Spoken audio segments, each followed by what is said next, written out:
Hi viewers, welcome to our channel. మరి ఏపీలో ఎన్నికలు అయితే సక్సెస్ఫుల్గా అయిపోయాయి కదా. మరి ఎడ్జి ఎవరి వైపు ఉంది, ప్రజలు ఓటర్లు ఎంతవరకు ఆసక్తి చూపించారు ఎలక్షన్స్ పైన, ఎవరు గెలిచే అవకాశాలు అయితే కనిపిస్తున్నాయి. సో ఇదే అంశం మీద డిస్కస్ చేయడానికి ప్రజెంట్ మనతో పాటు సీనియర్ జర్నలిస్ట్ జయదేవ్ గారు వారితో ఒకసారి డిస్కస్ చేద్దాం. సార్ నమస్కారం. సార్ నమస్తే సార్, ఏపీ ఎలక్షన్స్ పైన మీ రివ్యూ ఏంటి? మరి ఎవరి వైపు ఎడ్జ్ ఉంది, ప్రజలు ఎంతవరకు ఆసక్తి చూపించారు, కొన్ని అల్లర్లు గొడవలు కూడా జరిగాయి కదా, వాటిపైన మీ మొత్తం రివ్యూ ఏంటి సార్? మీరు ఓవరాల్గా చూస్తే 2024 ఎన్నికలు అనేవి ఇప్పుడు కాదు, ఒక 2 ఏళ్ల నుంచి కూడా ఈసారి యుద్ధాన్నే తలపించవచ్చు. ఈసారి మరో కురుక్షేత్రం, మరో సంగ్రామం, ఇట్లా సినిమా టైటిల్స్ అనమాట. మహాసంగ్రామం లాగా చాలా ఎక్స్పెక్ట్ చేశాము. దానికి తగ్గట్టుగానే కొన్ని చెదురుముదురు ఘటనలు మినహా ప్రశాంతం అయింది ఒక విధంగా. అంటే అనకూడదు, దట్ బై గాడ్ గ్రేసు ప్రాణహాని అయితే జరగలేదు. చెదురుముదురు ఘటనలు జరిగాయి, తోపులాట్లు, కొట్లాటలు, తలపగలడాలు, రక్తాల కారడాలు అయితే జరిగాయి. మనం న్యూస్లో నిన్నంతా అతుకుపోయాం కదా అందరం, టీవీలకి. మీరే కాదు, అందరం కూడా. అటు ఇలా ఓటేసి రావడం, వెంటనే టీవీలకు అతుకుపోవడం చాలా. అంటే ఎస్పెషల్లీ ఆంధ్రాలో ఎందుకు అంత కాన్సన్ట్రేషన్ పెరిగింది తెలంగాణతో అంటే, తెలంగాణలో కూడా కాన్సన్ట్రేషన్ ఉండేదేమో. ఎప్పుడైతే కేసీఆర్ గారు 2018లో ముందుగా ఎలక్షన్స్కి వెళ్ళిపోయారో, అక్కడ అసెంబ్లీకి పార్లమెంట్కి గ్యాప్ వచ్చేసింది ఒక 6 నెలలు ఇప్పుడులాగే. సో ఇంకా అప్పటి నుంచి తెలంగాణకి మొన్న కూడా 2023లో అసెంబ్లీ అయిపోయి ఇప్పుడు పార్లమెంటు. బట్ ఆంధ్రాకి పార్లమెంటు, అసెంబ్లీ 2 ఈవీఎంలు ఒక్కొక్కరికి. ఒకవేళ అభ్యర్థులు పెరిగితే 4 ఈవీఎంలు, అంతే కదా. ఇప్పుడు నిన్న కూడా పార్లమెంట్ ఎలక్షన్ ఇక్కడ ఓటేయడానికి వెళ్తే సుమారుగా 2 ఈవీఎం మిషన్లు పెట్టాల్సి వచ్చింది. ఒకే నియోజకవర్గం, లోక్సభ నియోజకవర్గం 29 మంది అభ్యర్థులు కంటెస్ట్ చేస్తే మరి 2 ఈవీఎంలు పెట్టాల్సి వచ్చిందిగా. అలాగా అదే అక్కడైతే అసెంబ్లీది ఒక ఈవీఎం, లోక్సభది ఒక ఈవీఎం. సో మొత్తానికి ఎలక్షన్ కమిషన్ కూడా కత్తి మీద సామే. ఎందుకంటే దేశవ్యాప్తంగా జరుగుతాయి, సిబ్బంది తక్కువ, ఒకేసారి అందరికీ భద్రత కల్పించాలి, ఒకేసారి అందరికీ సౌకర్యాలు కల్పించాలి, ఒకేసారి అందరికీ ట్రాన్స్పోర్ట్ కల్పించాలి. ఇన్నింటి మీద ఒక విధంగా ఎలక్షన్ కమిషన్ సక్సెస్ అయిందనే చెప్పాలి. ఇకపోతే ఆంధ్ర గురించి పర్టికులర్గా మాట్లాడుకుంటే, అంటే సెంట్రల్ ఎలక్షన్ కమిషన్ ఇంకా సక్సెస్ 60% అయిపోయాడు. ఇంకా 2 తేదీలు ఎన్ని ఉన్నాయి కదా, రేపు 25 ఒకటి ఉంది, జూన్ 1 కూడా ఒకటి ఉంది. ఇవి కూడా అయిపోతే సక్సెస్ అయిపోయినట్టే. అయితే ఆంధ్ర వరకు మాత్రం మనం ఒకసారి మాట్లాడుకుంటే, అసెంబ్లీ, లోక్సభ ఒకేసారి రావడం, అంతకుముందు ఎన్నికల కమిషన్ కూడా పార్టీల వారీగా వాళ్ళ అభిప్రాయాలు తీసుకోవడం, ఏవేవి క్రిటికల్గా ఉండబోతున్నాయి, ఏవేవి చాలా ప్రమాదంగా ఉండబోతున్నాయి, ఎక్కడ ఏవైనా మార్ఫింగ్లు, గ్యాంబ్లింగ్లు, ఏవైనా అవకతవకలు, బాంబు దాడులు, రకరకాలుగా అంటే హ్యూమన్ మిస్లీడ్స్ కానీ, లేదా దాన్ని ఏమంటారు యాక్సిడెంటల్ మిస్లీడ్స్ కానీ ఏమైనా అంటే పవర్ కట్లు అయిపోవడం, ఈవీఎంలు మొరాయించడం, అట్లాంటివి ఏవైనా వాటికి గుర్తించి సుమారుగా 12,500 పోలింగ్ కేంద్రాలను గుర్తించింది ముందుగానే ఎలక్షన్ కమిషన్. గుర్తించి దానికి తగ్గట్టుగా చర్యలు ఏవి తీసుకోవాలి, పార్టీల అభిప్రాయాలు కూడా సేకరించి ఏవే ఉన్నాయి, అది అధికారుల మీద వచ్చే కంప్లైంట్లు అవ్వచ్చు, ప్రాంతాల వారిగా వచ్చే కంప్లైంట్లు అవ్వచ్చు, ప్రభుత్వం మీద వచ్చిన కంప్లైంట్లు కావచ్చు, అన్నింటి కూడా నోట్ చేసుకొని దానికి తగ్గట్టుగా ఎలక్షన్ కమిషన్ కూడా చర్యోపచర్యలు కూడా తీసుకోవడం జరిగింది, చాలా వరకు జరిగింది. బట్ ఎన్నికలు అనేసరికి ఎలా ఉంటుందంటే, ప్రతి దగ్గర కూడా ఒక అధికార పక్షం వాడు ప్రతిపక్షం వాడు పగలగొట్టాడు, ప్రతిపక్షం వాడిని అధికార పక్షం పగలగొట్టాడు. ఎందుకంటే అధికార పక్షం వాడు ఎలాగూ నేను 5 ఏళ్ళు నేనే ఉన్నాను కదా అని రుబాబు చూపించితే, వీడు ఒక్కసారిగా నెక్స్ట్ మాదే వస్తుందన్న కాన్ఫిడెన్స్తో వీడు గొడవ పడతాడు. మీది వచ్చేది ఏంట్రా, మాది కూడా ఉంటుంది కదా ప్రభుత్వం అని చెప్పి వీడు గొడవ పడతాడు, వీడు తగ్గడు. నిన్న ఒక ప్రాంతంలో అయితే, మీ అందరం లైన్లో వస్తున్నాం, మీరు ఒక్కటి ప్రత్యేక లైన్లో రాకూడదా అని అడిగితే ఆ ఎమ్మెల్యే ఆ వాటర్ మీద చేయి చేసుకున్నాడు, వెంటనే వాటర్ కూడా చేయి చేసుకున్నాడు. బట్ అక్కడ వాటర్ ఒక్కడైపోయాడు, ఎమ్మెల్యే అనుచరులు వచ్చి ఆయన కుమ్మేశారు. అలాంటివి మిస్లీడ్ కదా. దానివల్ల రేపొద్దున ప్రభుత్వం వచ్చిందా రాదా విషయం పక్కన పెడితే, ఒక రకమైన చెడు బ్యాడ్ క్రియేట్ అయిపోతుంది. ప్రజాప్రతినిధి అన్నాక ఆయన ముందు సహనం, పేషెన్స్ ఉండాలి. అలాగే ఇంకో నియోజకవర్గంలో ఎర్రకొండవాలు వేసుకొని వెళ్తే, ఆ ఎర్రకొండవాలు ఏంటి తీసేయండి, ఎర్రకొండవ ఏ పార్టీకి చెందింది కాదు కదా. అది ఎస్పెషల్లీ ఒరిస్సాలో నార్త్ సైడ్ ఎక్కువగా వాడుతారు దాన్ని, ఎర్రకొండవని. కొంచెం చిన్న సైజు ఉంటుంది, అంటే కచ్చీఫ్ కన్నా పెద్దది, టవల్ కన్నా చిన్నది అన్నట్టుకోండి. పైగా చాలా పలచగా ఉంటుంది. అది ఇమీడియట్గా పిండేసి ఆరబెడితే ఆరిపోతుంది కూడా. ఏఓబిలో ఎక్కువగా ఆంధ్ర ఒరిస్సా బార్డర్ ఉత్తరాంధ్రలో కూడా ఎక్కువగా దాన్ని వాడుతూ ఉంటారు.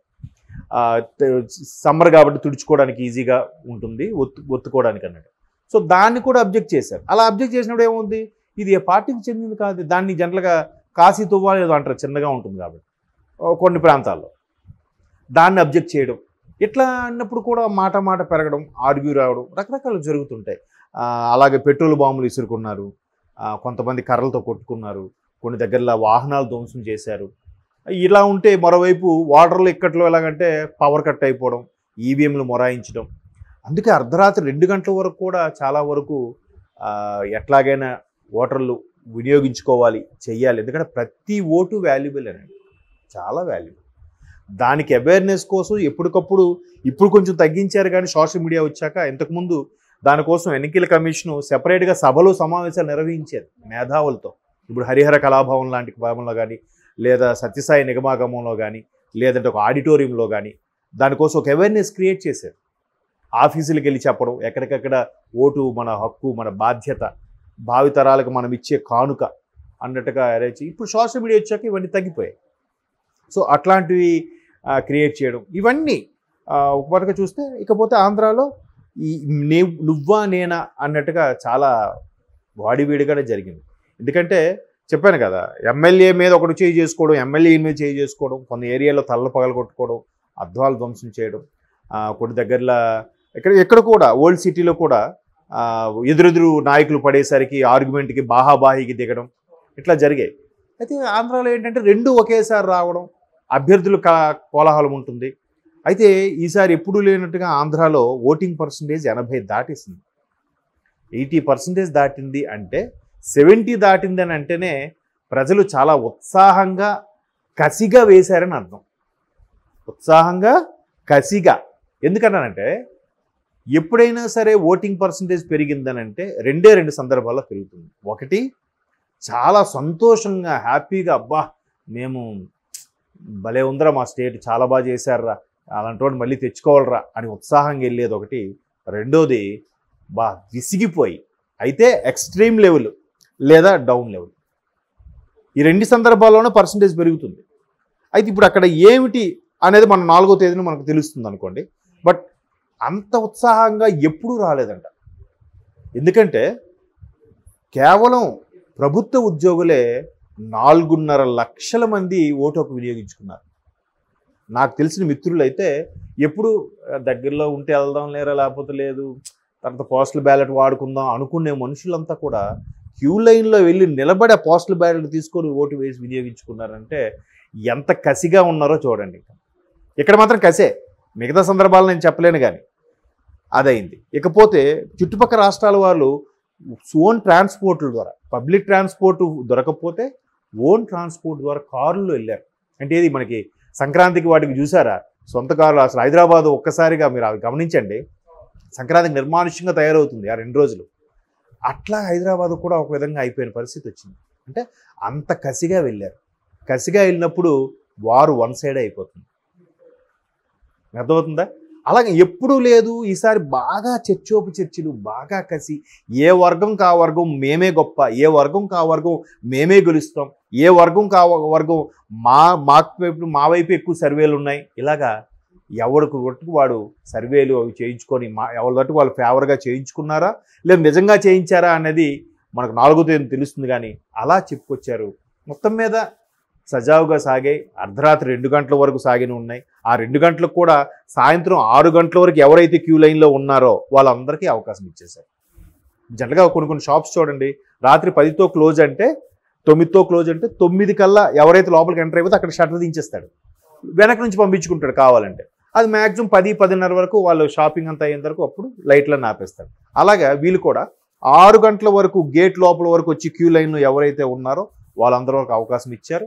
అవి కొన్ని దగ్గరలో ఇబ్బంది పెట్టడం, అర్ధరాత్రి 2 వరకు కూడా సిబ్బంది సహకరించారంట. అది మనం hats off to election commission and team. అంటే బందోబస్తుకు వచ్చిన పోలీస్ జవాన్ అవ్వచ్చు, లేదా విధుల నిర్వహణలో వచ్చిన రెవెన్యూ వాళ్ళు కావచ్చు, లేదా టీచర్స్, ప్రిసీడింగ్ ఆఫీసర్ టీచర్స్ కావచ్చు, వీళ్ళందరికీ కూడా ఒకసారి మనం హ్యాట్స్ ఆఫ్ చెప్పాలి.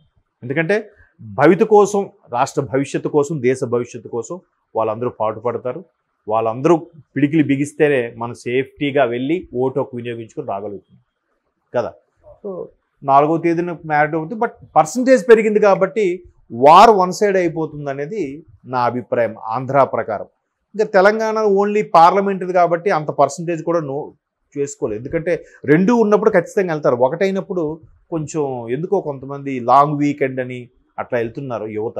అది కొద్దిగా వాళ్ళ మనసు మార్చుకొని ఓటు వేశాక వాళ్ళు మిగతా కార్యక్రమాలకు వెళ్తే బాగుంటుందని నా అభిప్రాయం, నా సజెషన్, రిక్వెస్ట్తో కూడి సజెషన్.